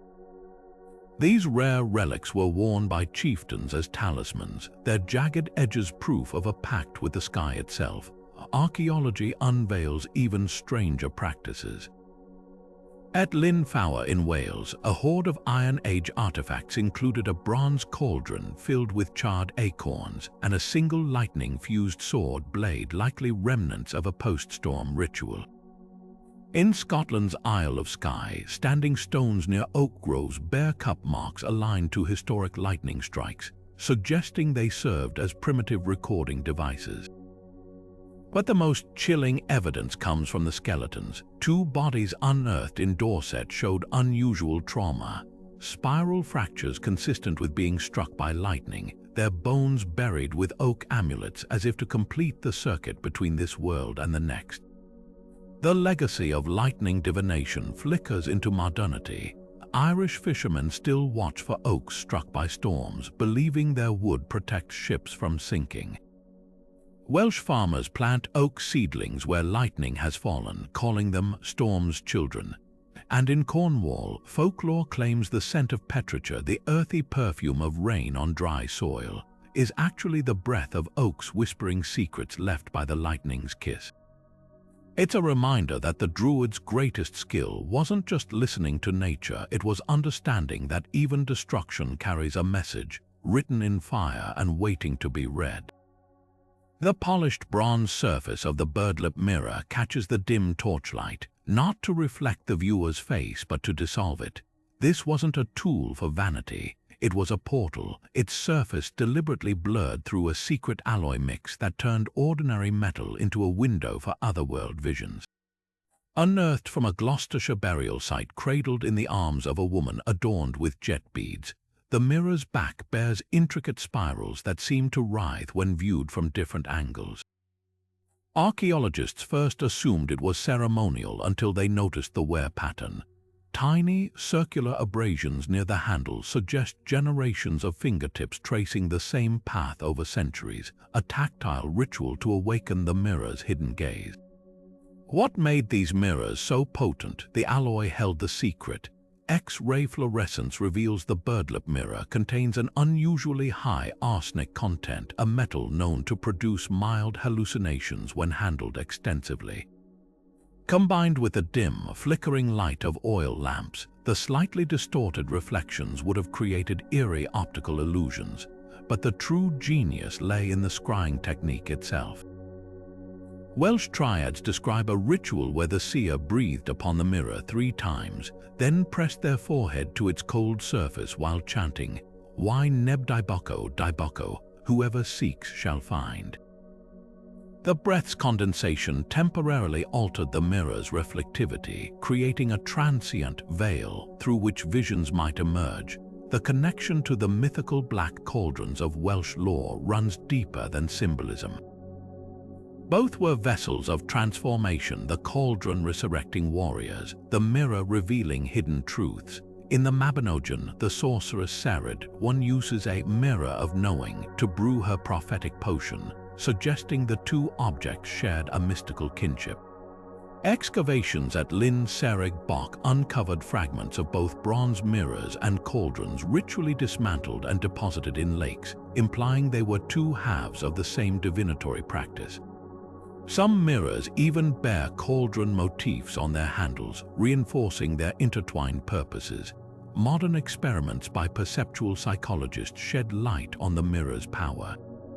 The Caputo effect demonstrates how staring at one's reflection in low light for prolonged periods can trigger hallucinatory face distortions, a phenomenon the Druids likely weaponized. Combine this with rhythmic chanting and the arsenic's subtle effects, and the mirror became a psychological lever prying open the subconscious. The visions weren't mere fantasy. They were the mind's way of interpreting latent knowledge, patterns the Druids honed through generations of observation. What's chilling is how these practices persist. In the mountains of Snowdonia, folk healers still use blackened copper plates to scry for illness. Cornish fishermen polish tin discs to predict storms. Even the birdlip mirror's spirals live on carved into the choir stalls of Gloucester Cathedral. where medieval masons unknowingly preserved a pagan sigil for seeing beyond the veil. Gaze into one of these mirrors today and you'll understand the distortion isn't a flaw. It's an invitation to look deeper, past the surface, into the places where light bends and truth flickers like a flame behind smoked glass. At the heart of Tara's sacred mound, where the earth hummed with the weight of countless coronations, a king knelt not to receive a crown but to embrace a hag. This was the sacred marriage rite, a ceremony where power wasn't seized but awakened through the most unexpected of unions. The legends whisper of a grotesque crone with matted hair and breath like rotten apples, her gnarled hand extended toward the would-be ruler. To kiss her was to kiss the land itself, for she was Eru, the sovereignty goddess of Ireland, and her transformation held the key to a king's legitimacy. What seemed like a test of stomach was in fact a test of sight. Could this man see beyond decay to the radiant sovereignty hidden beneath? The ritual's roots stretched deep into Celtic cosmology. At Tara's Lia Fail, the stone of destiny aspiring kings underwent the Banai's Righai, or wedding feast of kingship, where they symbolically married the land. But this was no sterile political metaphor. The loathly lady, who appeared sometimes as the hag Cailleach, other times as the Morrigan in disguise, embodied the raw, unvarnished truth of sovereignty. That true rule requires embracing both abundance and scarcity, beauty and ruin. When the king to be kissed or lay with her despite her repulsive form, she would shed her aged skin like a serpent, emerging as a golden-haired maiden clutching a silver goblet of red ale. The drink wasn't mere ceremony, it was the literal lifeblood of the tribe, its fermentation mirroring the transformative act they'd just witnessed. Medieval texts like the Adventures of the Sons of Eachade Mugmadon dramatize this moment with chilling clarity. The legendary Niall of the 9 hostages encounters the hag guarding a well, demanding a kiss in exchange for water. While his brothers recoil, Niall not only kisses her but lies with her, and is rewarded when she reveals herself as the sovereignty goddess Flatheus. "Your seed shall rule over every clan," she declares, marking him as the true High King. The story's layers are deliberate. The well symbolizes wisdom, the water the land's fertility, and the hag's demand a reminder that leadership requires confronting discomfort. Archaeology offers tangible echoes of these rites. Excavations at Tara revealed a ceremonial bed carved from oak, its surface worn smooth by generations of ritual couplings, likely the very spot where kings enacted their symbolic marriage. Nearby, a silver-plated torque bore an inscription invoking the lady who gives and takes crowns. Most intriguing are the bog bodies found with their hair ritually braided in the style of Celtic brides despite being male, perhaps failed candidates whose rejection of the hag led to their execution. The loathly lady motif ripples far beyond Ireland. In Arthurian legend, Gawain's marriage to the hideous dame Ragnell parallels the Tara rite, her transformation contingent on his respect. Breton folktales speak of princesses cursed with ugliness until a prince shares his meal with them, bone china cracking as their beauty returns. Even Shakespeare's King Lear borrows from this tradition. Cordelia's initial refusal to flatter her father mirrors the hag's challenge, exposing the fragility of power built on vanity rather than substance. What makes the sacred marriage rite so enduring is its brutal honesty about rulership.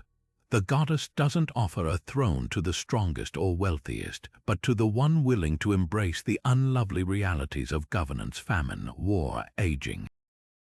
Modern politicians might not kiss hags at Tara, but the ritual's essence survives in any leader who prioritizes their people's needs over pageantry. When the Morrigan's laughter echoes through the ages, it's a reminder sovereignty was never about the crown. It's about the courage to see the goddess in the mud. The bones didn't just clatter, they spoke, each fragment landing with the weight of a prophecy. Imagine a druid crouched over a stretched deerskin, their hands trembling as they released a handful of polished bone pieces, talismans carved from the ribs of stags, the femurs of boars, even the delicate vertebrae of cranes. The pattern they formed wasn't random. It was a sacred geometry, a map of the unseen forces shaping the future. Unlike the Vikings who cast runes or the Romans who tossed knucklebones, the Druids saw bones as vessels of the animal's essence, each throw summoning the creature's spirit to guide the reading. A boar's bone pointed toward conflict, a stag's toward a leader's choice, a raven's toward messages from the dead. The ritual demanded absolute silence. Even a gasp could scatter the truth like leaves in the wind. Archaeology reveals how deeply coded this practice was. Excavations at Lyn Serig Bog uncovered bone sets with distinct wear patterns, some edges smoothed from decades of gripping, others stained with ochre to signify different meanings. A boar's knucklebone dyed red might warn of bloodshed, while a crane's wing bone marked with spirals could signal ancestral intervention. The Druids didn't just interpret positions, they read the bones' relationships like a conversation. Two bones crossing, a coming confrontation, a ring of fragments around a central piece, protection from unseen threats. The most chilling find was a bear's claw etched with Ogham, discovered in a Welsh cave. Its inscription translated to "the gap between worlds," suggesting some bones served as literal bridges to the Otherworld. The parallels to Viking rune casting are striking, yet the differences reveal the Druids' unique worldview. Norse runes carried fixed meanings. Alges always signaled protection, Issa always stagnation. But a Druid's bones shifted meaning based on the caster's question, the season, even the phase of the moon. A stag bone in spring might promise fertility, while that same bone in winter could foretell hardship. Roman astrogalamancy, by contrast, relied on sheep knucklebones landing in one of four static positions, reducing divination to a game of chance. The Druid system was fluid, intuitive, a dance between the seer, the bones, and the spirits whispering through them. Modern experiments at the University of Exeter shed light on the ritual's potency. Participants cast replica bone sets under controlled conditions, reporting uncanny accuracy when questions focused on personal dilemmas rather than future events. Brain scans showed heightened activity in the right temporal lobe, the region linked to pattern recognition, when subjects read the bones, suggesting the practice taps into innate human instincts for decoding chaos. But the most haunting validation came from an unexpected source: forensic pathologists. They noted that certain bone fractures, like the spiral breaks in deer femurs, naturally form shapes resembling Celtic sigils for wisdom or danger. The Druids might have been interpreting not just symbols, but the very language of trauma written into the bones themselves. The legacy of bone casting lingers in fragmented traditions. Irish travelers still use clochon, pebble throwing, to settle disputes, while Welsh hedge witches read poultry bones after harvest feasts. In a dim corner of the British Museum, a display case holds the Lindo man's rib, its surface scored with markings that match descriptions of Druidic fate bones. To touch the glass is to feel the echo of 1,000 throes, 1,000 answers whispered from the marrow outward. The bones may be silent now, but their lesson endures, that every fracture, every scar tells a story waiting to be heard. The skin wasn't just marked, it was alchemized, transformed into a living tapestry of indigo fire that burned brighter with every drop of spilled blood. This was the Woad transformation, a rite where pain became power and the body itself became a weapon. Imagine a warrior standing rigid as bone needles dipped in fermented Woad paste pierced their flesh, tracing spirals and serpentine patterns from shoulders to ankles. The process took days, not because of the artistry, but because the Druids timed each session to the moon's ascent, believing its pull amplified the pigment's magic. This wasn't mere tattooing. It was a metamorphosis where the sting of the needle and the creeping numbness of the Woad's toxins induced a trance state, blurring the line between agony and ecstasy, mortality and the divine. Modern portrayals often get this wrong. The blue-painted warriors of Holly, Wood charging mindlessly into battle, were far from the truth. The Druids' Woad rituals were meticulous acts of sacred pharmacology. Woad, when prepared correctly, contains isatin B, a compound that not only dyes skin but acts as a vasoconstrictor, slowing blood loss and heightening pain tolerance. Combined with rhythmic chanting and controlled hyperventilation, the process became a biofeedback loop. The pain focused the mind, the toxins altered perception, and the intricate patterns served as focal points for battle trances. Roman accounts describe Celtic warriors moving with unnatural speed and indifference to wounds, their eyes black with dilated pupils, hallmarks of adrenaline mixed with Woad's subtle psychoactive effects. The difference between Pictish body art and Druidic ritual tattoos reveals even deeper layers. While the Picts of Scotland used Woad as a cultural identifier, their swirling designs denoting clan lineage and status, the Druids employed it as a temporary battle sacrament. Pictish tattoos were lifelong. Druidic designs were often applied fresh before conflicts, their patterns tailored to the campaign. A boar motif might invoke ferocity, while interlaced knots promised protection. After the battle, the tattoos were ritually scrubbed away with oak ash and urine, the stain lifting along with the warrior's sacred fury. Excavations at Maiden Castle uncovered pottery shards stained with Woad residue alongside broken weapons, suggesting ceremonies where warriors were unmade after combat, returning to civilian life. Perhaps the most enduring myth is that Woad alone turned warriors into frenzied berserkers. The truth was far more calculated. The process began weeks earlier with fasting and exposure to cold streams to harden the body. On the eve of battle, warriors ingested a paste of Woad, belladonna, and fermented barley, a cocktail modern chemists recognize as containing atropine and trace alcohols. This wasn't reckless doping, it was precise calibration. The belladonna countered Woad's vasoconstriction to prevent stroke, while the alcohol potentiated the mix. By the time the needles touched skin, the warriors were already halfway between worlds, their howls less from pain than from the visceral rush of feeling their humanity slip away. Archaeology confirms the sophistication of these rituals. In Anglesey, a stone mold was found for casting tiny Woad-filled capsules likely worn as amulets by warriors who couldn't undergo full tattooing. Analysis of dental plaque from Iron Age skeletons reveals traces of Woad chemicals, suggesting chewing the leaves as a fallback. Even the needles tell a story. Some were made from human bone, believed to carry ancestral strength into the designs. The greatest testament, though, lies in the bones themselves. Warrior graves show healed wounds that should have been fatal evidence of fighting through injuries that would down a modern soldier. Whether through chemistry, belief, or both, the Woad transformation didn't just decorate the body. It rewired the limits of the possible. The ritual's legacy lingers in unexpected places. Special forces today study Celtic battle tactics for insights on endurance. Dermatologists use synthesized Woad compounds to treat skin conditions, marveling at its anti-inflammatory properties. And in a Bristol lab, psychologists monitor subjects drawing Celtic patterns under mild duress, observing how the brain uses pain to enter flow states. The Druids may not have known the science, but they mastered the alchemy, turning skin into a living scripture, written in the oldest ink of all. The willingness to cross the line between fear and fury, and return bearing the marks of what waited on the other side.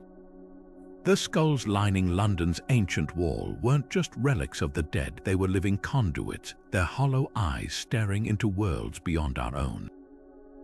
In the shadowed alcoves of Druidic sanctums, carefully selected ancestral bones, femurs, ribs, even finger bones, were arranged in intricate patterns, each fragment pulsing with the energy of those who'd walked the earth centuries before. This was no macabre obsession. The Druids believed bones were the last part of the body to decay, making them eternal anchors for the soul. A skull placed at a threshold wasn't a warning, it was an invitation, a way to keep the wisdom of ancestors woven into the fabric of daily life. Take the London Wall skulls, discovered embedded in the Roman-era fortifications. Modern archaeology initially assumed they were battle trophies until closer inspection revealed something far stranger. Each skull bore deliberate drill holes at the temples, identical to those found on curated ancestor skulls in Celtic sanctuaries across Europe. These weren't enemies. They were revered forebears, their craniums modified to release their voices during rituals. Historical accounts describe Druids whispering questions into the holes, then listening for answers in the wind howling through the cavities. The effect would have been chilling, a ghostly resonance, as if the bones themselves were speaking.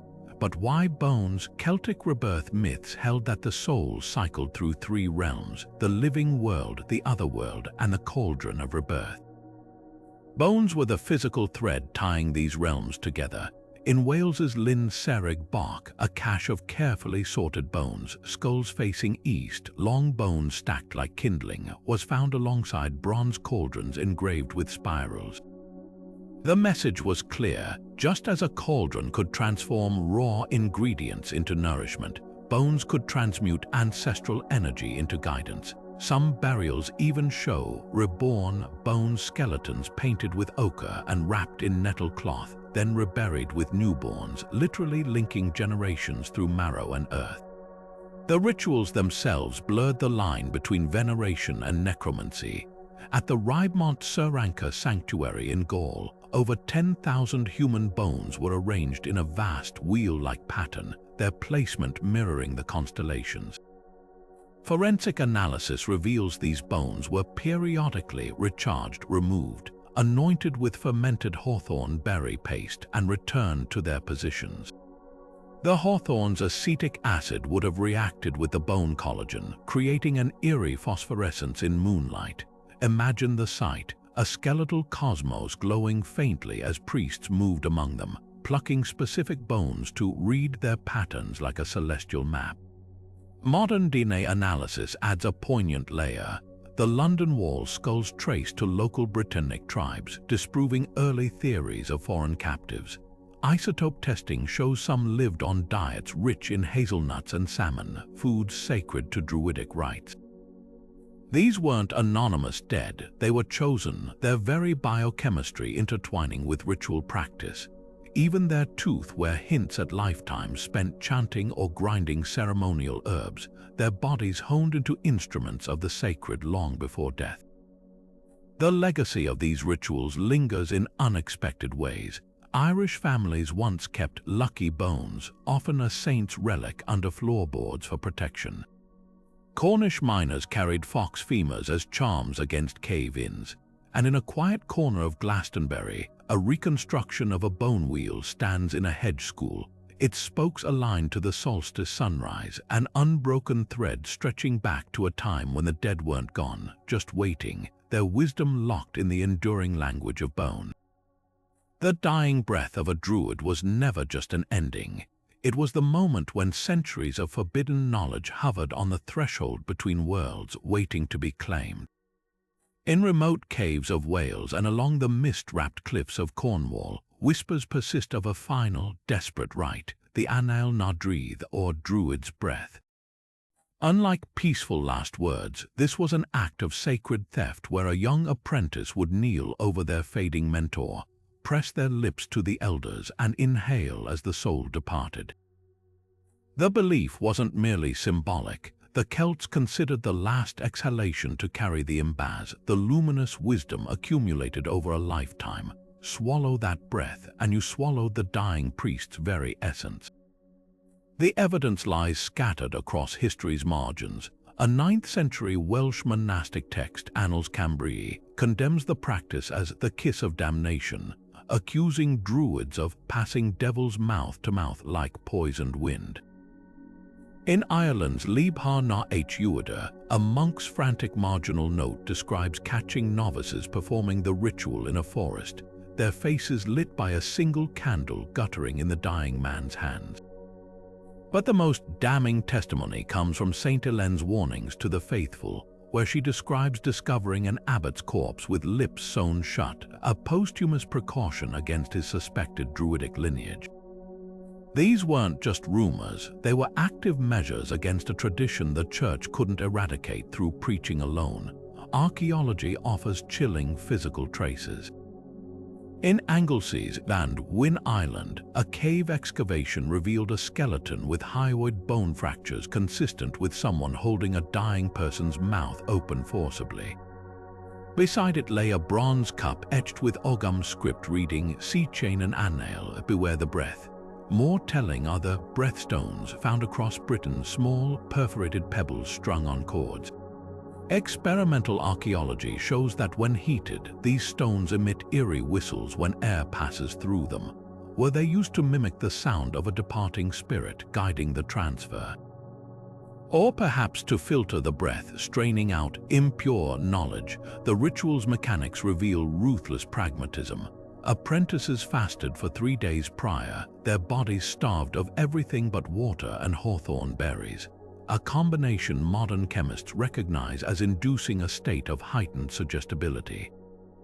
The dying druid, often dosed with pain-numbing henbane, would recite a lifetime's worth of secrets in a final incantation, their breath heavy with the herb's tropane alkaloids. Inhaling this cocktail could induce vivid hallucinations, making the apprentice feel the elder's memories flooding into them. Whether through pharmacology or true mysticism, the effect was the same, a chain of unbroken knowledge stretching back to the first priests who ever whispered to the oaks.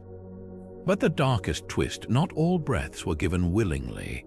Irish folktales speak of Dreath Mab Hunter, undead druids, whose last breath was stolen mid-sentence, leaving them trapped between worlds. Excavations at Knocknashy reveal skeletons with leather straps still coiled around their ribcage, as if bound to prevent rising. Were these failed attempts at the ritual where the transfer backfired? Or something far older, a warning that some truths are too terrible to carry? Modern science lends eerie credence to the rite's premise. The death rattle, the gurgling final breath, contains distinct microbial aerosols from the lungs, which can carry DNA and even epigenetic markers. A 2017 study on oral microbiome transfer showed that prolonged mouth-to-mouth contact allows surprising genetic material exchange. The Druids, of course, knew nothing of bacteria.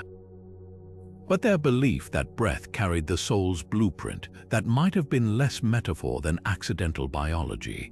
The Church's suppression of the Anel na Dreath wasn't just about stamping out paganism, it was a battle over who controlled the right to pass on wisdom. Monasteries burned manuscripts mentioning the ritual, yes, but they also preserved twisted versions in their warnings. In a way, the very ferocity of their condemnations kept the practice alive, encoded in their own text like a curse they couldn't fully erase. Today, when a hospice nurse speaks of the death rattle's significance or a forensic analyst studies last words, they're brushing against the edges of a secret the Druids clutched tight, that the moment of passing isn't an end but a transfer. And some truths refuse to stay buried, no matter how many lips are sewn shut. When we pull back the veil on these 25 rituals, what emerges isn't the image of primitive mystics, but of philosopher priests who mapped the cosmos with the precision of astronomers and the intuition of poets. The Druids were more than keepers of tradition, they were innovators, blending science and spirit in ways that still stagger modern imagination. Consider the mathematical exactness of their stone circles, aligned to celestial events with an accuracy that would make today's engineers pause. Or the psychological brilliance of their sleep temples, where healing wasn't forced but facilitated through sensory manipulation centuries before neuroscience caught up. These weren't haphazard acts of superstition, they were choreographed dialogues with the unseen, each ritual a thread in a vast tapestry of knowledge. The genius of their practices lay in duality, how they embraced contradictions without fracture. The same hands that carved Ogham rods with linguistic precision also cast bones into the unknown, trusting patterns in chaos. They revered the head as a vessel of wisdom, yet honored the heart's wildness through Woad transformations. Even their deities defied simple categorization goddesses who appeared as both hags and maidens, bulls that were both food and oracle. This wasn't confusion, it was sophistication, an understanding that truth often wears two faces. For those hungry to walk in their footsteps, Britain's landscape still thrums with echoes of these rituals. Avebury's sprawling stone circle lets you trace the same paths Druids once walked under lunar standstills. The thermal springs of Bath bubble with the same waters that received whispered prayers into stone heads. And in the quiet groves of Anglesey, the wind still carries the faintest hum of the Awn chant if you listen closely enough. These places aren't relics, they're living classrooms, inviting us to engage not just with history, but with ways of seeing the world that modern life often overlooks. So, which ritual lingers in your mind? Was it the delicate horror of the Threefold Death, where a single life balanced the cosmos? Or perhaps the quiet intensity of the Dumb Supper, where ancestors pulled up chairs to the table? Maybe the Imbas Forosnai's raw creative fury, or the Woad transformation's alchemy of pain and power. Share your thoughts, because the true magic of these traditions isn't just in studying them, but in letting them spark new conversations across centuries. The Druids may be dust, but their questions still hang in the air. How do we measure time, honor the unseen, or confront the inevitable? Their stones still stand. Their fires still smolder, and their greatest lesson remains that wisdom isn't found in answers, but in the courage to keep asking.